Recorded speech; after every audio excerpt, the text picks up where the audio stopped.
35 days until real kickoff, or whatever it'll be by then. I think they'll call it kickoff. Greatest 35s, 35 days, greatest 35s.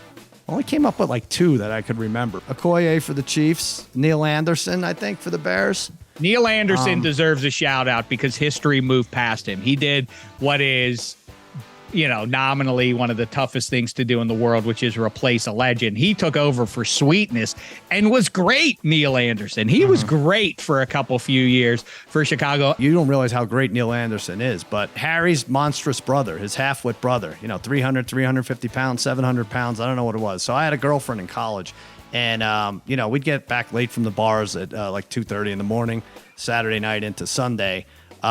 We stayed in the same room. I'll tell you that, but it's important to I'm sorry. But then Harry's brother, who was an ice fisher, would come in at 5:50 to 6 in the morning. I don't know if somehow he had a key or we left the door open or something, and he would play Sega Genesis at the foot of our bed. Now we're on like 3 hours sleep, and he stinks to high hell of fish.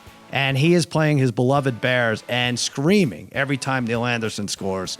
And he'll turn around and my girlfriend at the time was like, "What is wrong with you?" He's like, "What is wrong with you? Neil Anderson has 535 yards rushing."